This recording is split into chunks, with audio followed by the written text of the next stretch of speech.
Hello everyone and welcome to the Carcode YouTube channel. If you're new here, please make sure to hit the subscribe button down below and turn on the notification bell so you're notified every single time I upload a new video. Today I am at Pi Motors Ford in Kendal. A huge shout out to them. Thanks to the whole team. Thank you to Amelia who came along with me on the drive, helping me with my filming. Today I'm going to be doing a review of the Ford Explorer EV. This has been a long awaited vehicle and I'm very lucky and pleased to say this is the first on-road UK full review, so what a great opportunity. A huge thank you to Pi Motors. All of their links are down in the description below. Let's get on with the review, starting with the exterior design. Starting with the front of the vehicle, you've got what Ford called the shield across here, which gives it that smooth electric appearance.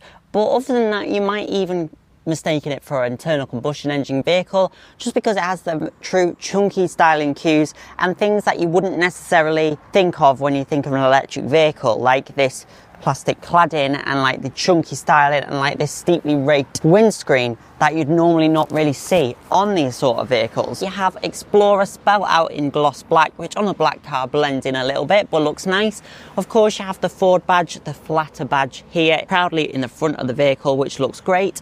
This bumper bit at the bottom looks a little bit like the ID vehicles, and you have these air curtains as well that help with your aerodynamics. All models on the Explorer have LED headlights, however the premium model adds these matrix LEDs, so even more clever technology with the eye look light which can turn corners, etc., and this lovely daytime running light signature. Really nice how it all connects across, and in black it looks very sleek. In other colours you can see how it joins up with the Explorer line above, making that dynamic design, and in black I do quite like the look. Let's talk about the colours now. Outside, there's 6 different colours to choose from, with the standard being the solid frozen white. That's a nice colour, it suits the look of the Explorer.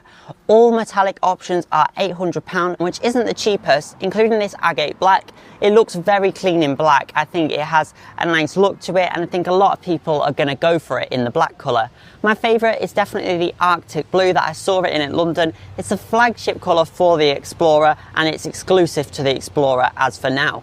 I also really like Blue My Mind. A few other options available is the Magnetic, which is a dark grey metallic colour, and also the Rapid Red, which is a red metallic colour. I definitely like the Blue My Mind, the Arctic Blue and the Agate Black. I think those 3 are my favourites. Frozen White though works very well as well. So there's a nice choice of colours there with the Explorer. And maybe like a brown, is that weird to say? Like a rugged kind of colour. Maybe like a khaki colour, I think that would look cool. No? Maybe? Just me? To the side, the Ford Explorer has a really good planted stance. That's thanks to its very short overhangs at the front, similar to the ID4, but unlike the ID4, to the rear of the vehicle it's got a very short overhang, which does add to the sporty planted look. It's almost Land Rover-esque as well, in which it looks heavy, it looks solid, really chunky, while still making it very Ford-like, which I really like. It's a bit different. Of course, you still have your Volkswagen cues with the Volkswagen door handles being the same parts, which have been very well designed. The charging flap is exactly the same, of course, but they've done it in a nice way. I think they've been a lot more creative than VW were with the ID cars. I really like this graphic on the C-pillar as well. It's mirrored, so it picks up whatever colour is outside, so it looked blue to me, it looked green, it looks really cool. I'll show you that in a bit more detail. It looks blue on camera, doesn't it? But it's just picking up the sky or whatever colours around it, and it also takes inspiration from the petrol-powered Explorer from the US that has that design shape. The ID4 has a similar element as well, but not as creative as this. It looks very good, and all cars have got this, so it's not a naff sticker which we saw on some of the ID3s. It's nothing like that. It's actually the glass. Very clever and is very effective, good design. Moving on to the alloy wheels then. On the Select model it starts with these 19-inch diamond cut alloys which look great, decent sidewall. Although, having driven this one with 21-inch wheels, I could think that 19s might be a bit wallowy on the vehicle. I'd have to drive one to find out. Going up to premium, it goes to these 20-inch grey diamond cut alloy wheels. I saw those in London. Yeah, I like the design, but I prefer a black diamond cut look. Going up to 21-inch alloy wheels, these are a £1,000 option on the premium model, not available on the select vehicle. They look really good, quite a dynamic design, quite out there, and they're the biggest wheels ever fitted to a UK specification Ford, so that's pretty cool. And they just look really good, different and nice. It's like a snowflake design almost. It looks very Ford. You could probably look at that and think it's a Ford. So yeah, 19, 20 to 21 inches, which are £1,000 optional extra on premium. They do dock the mileage a bit. Also over bumps, they're a little bit firm in the ride, but not as bad at all as I thought it was going to be. Coming to the back of the Explorer, you have clear tail lights here, and then the gloss black section here with Explorer as well. Clear tail lamps, lots of manufacturers going for them, lots of people like them. On a lot of cars, they just simply don't work. Like the new Qashqai, I think they don't look that great. A lot of other vehicles, I just look at them and I think they should have just been red lights, but not on the Explorer. I think these look really nice, and I think they work a lot better than the ones on the Mach E, which for some reason have always reminded me of raw chicken when they're lit up, but these ones don't. They look really nice, just simplistic, and again, quite like a strong stance. They look stylish and they'll be quite timeless as well, I should expect.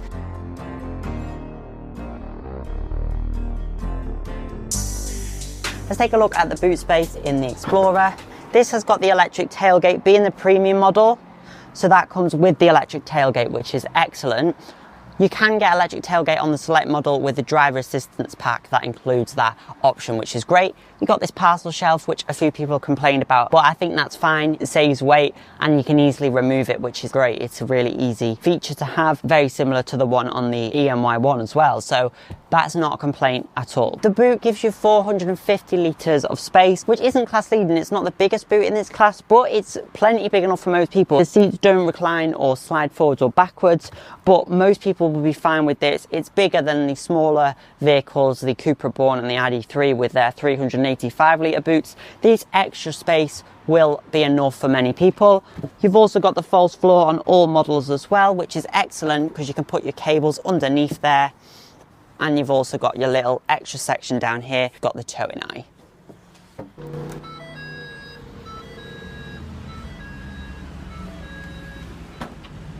As this is set to be a family SUV, it's only right we take a look at the rear seats and see how much space it offers.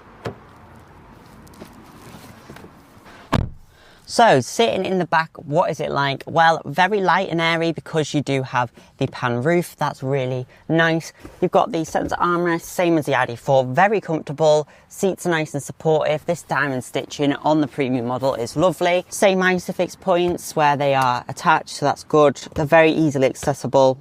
So great if you do have child seats. Don't have any type of reclinability or any sliding bench, so you don't have that functionality, but with electric vehicles it's quite common to not have those things. 2 USB-C ports back here as well. You do have air vents as well, so you have airflow into the back. Both backs of seats have got pockets in them, and a really nice feature, you do have cup holders in the armrest. That sounds like it should just be a normal thing anyway on cars, but it's not. You got a bit of through loading, a ski hatch, that's really great, really useful to have that. And like I say, you've got cup holders in the armrest. My dad's Audi Q8 e-tron doesn't have cup holders, this does, so that's really good. Although it's not the cheapest medium-sized electric SUV, Ford has done a great job equipping everything on the vehicle. It's got heated seats, heated steering wheel, rear view camera, front and rear parking sensors, part leather seats, and so much more, all as standard. So they've done a great job at packing everything in. This is a premium model, which is kind of what everyone is being focused towards, and it starts at just under £50,000. So no, it's not a cheap car at all, but it's about company car buys, it's about the monthly payments rather than that. And honestly, I think it is a superior product to the ID4. That's really good. The quality is superior to any Ford I've been in before. A bit plasticky back here. It looks the same, so it has the same aesthetic. This would have been nice with a bit of actual leather on there rather than just plastics. Big door bins, speakers, you've got handles to grab on in the back and in the front. A lot of cars are ditching those, so if someone's driving a little bit unruly, you've got those to hang on to. Middle seat, the base is comfortable, but the back is a little bit firm because of the armrests. But honestly, I think you could sit in here for a short while. There's still a lot of headroom. It's not really an issue.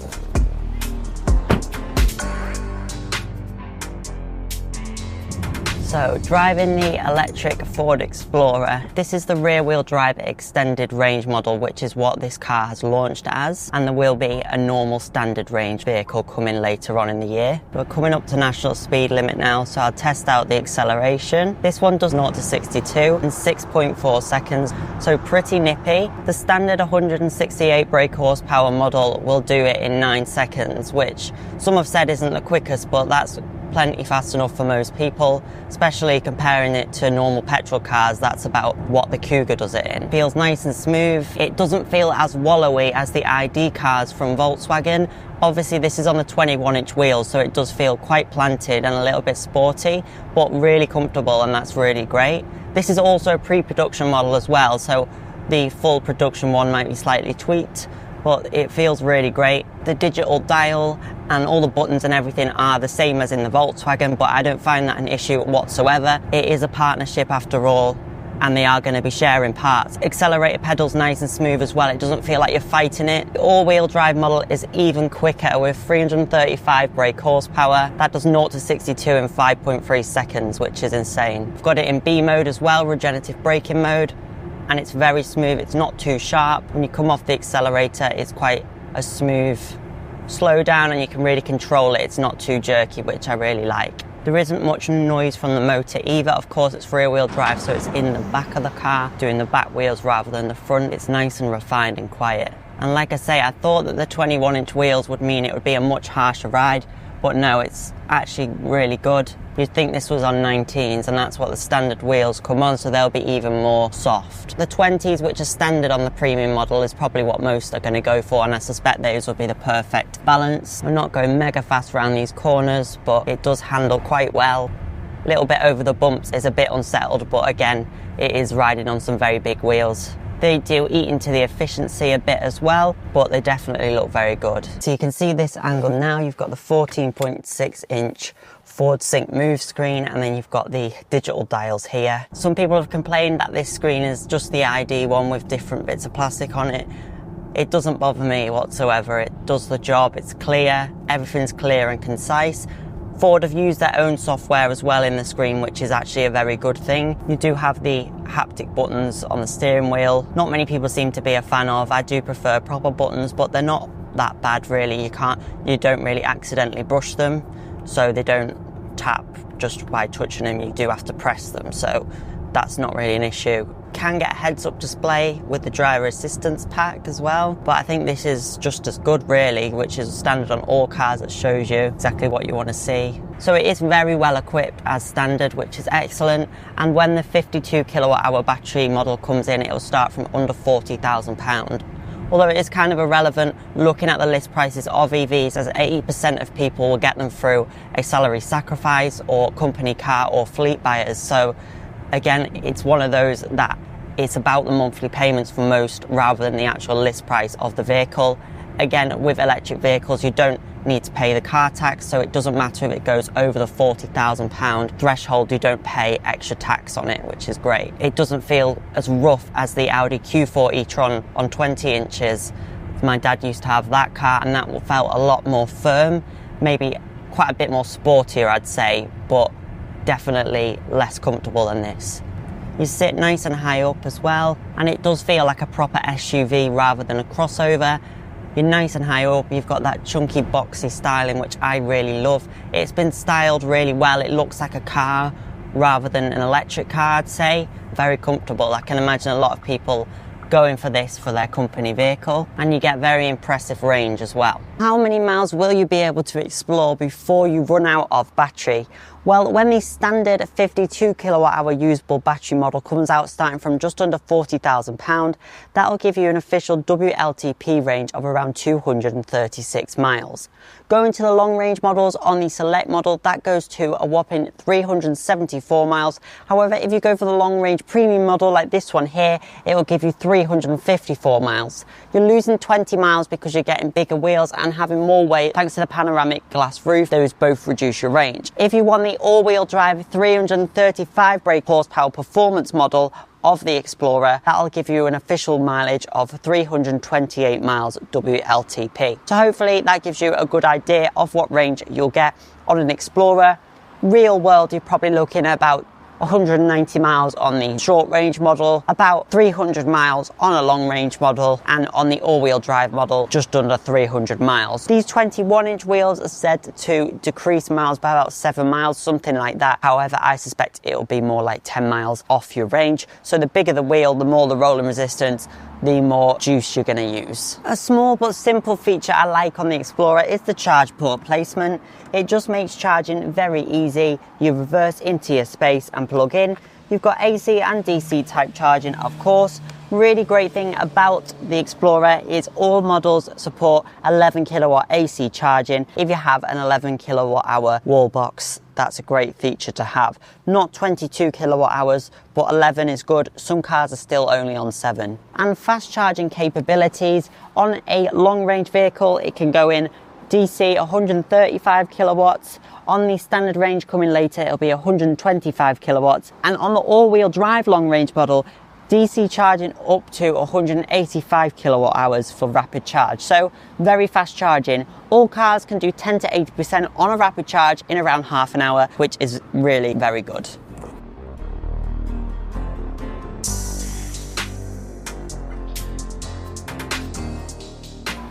Okay, so stepping inside the Explorer, I've already seen the Explorer in London at the Everything Electric show. This is still a pre-production model, but the quality does feel a little bit better. Really lovely vehicle. As standard, they come with a soundbar, but the premium model comes with a 10-speaker Bang & Olufsen sound system, whereas the Select model comes with a 7-speaker system, including the soundbar though on all models, which is great. It has the 14.6-inch Ford Sync Move screen, which means you can lock it into different positions. It also means that you can store things behind there, valuables. Ford say that's the best thing for it, and it locks with the vehicle, so you can put things in there if you wanted. So I can put my wallet in there, put it in there, and then it will lock with the vehicle. This Sync Move screen is quite a clever system really, isn't it?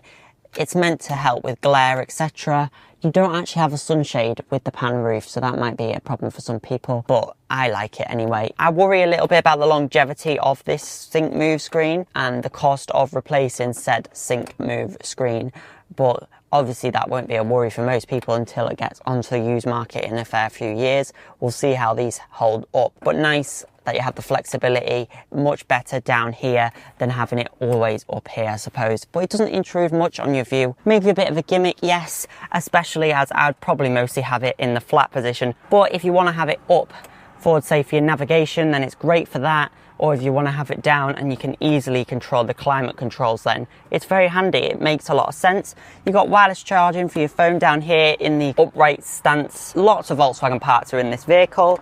You've got the mega console, which is 17 litres of space, one of the biggest in any production vehicle. These come out as well. That's so big that it could probably, I could try it, fit my filming bag in, which is quite bulky. Can we fit it in?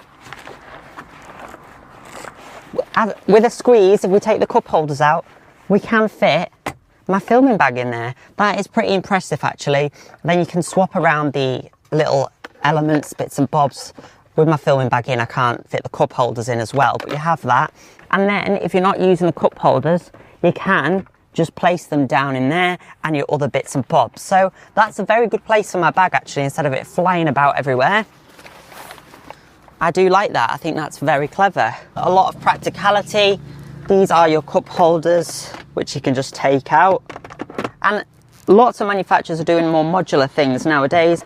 So yeah, I like that. You can't adjust the armrest, but it'll be comfortable for most people. Squarish steering wheel, which is nice with Explorer detail in there at the bottom. You've got the digital ID display there with your gear selector here, like on the Tiguan. This is a heated steering wheel. Heated front seats are standard as well. This fixed panoramic glass roof is standard on the premium model. So that's what you get it on. It's fixed, you can't open it.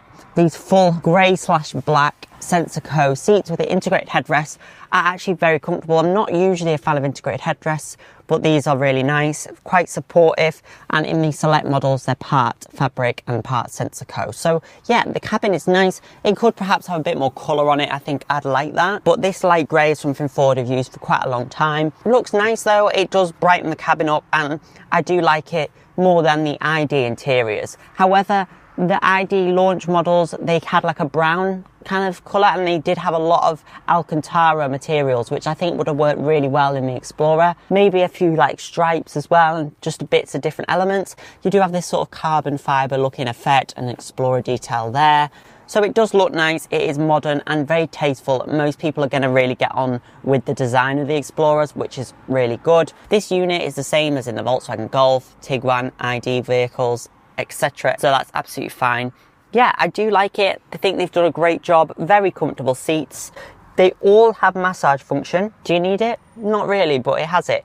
All your climate controls are through here. Just took a while to get used to it in the first place, but you can quickly just tap on them. Volume controls is all down here, and they have some like feedback to them, which is nice. Unfortunately, a heat pump isn't standard. It's over £1,000 optional extra on all models of the Explorer.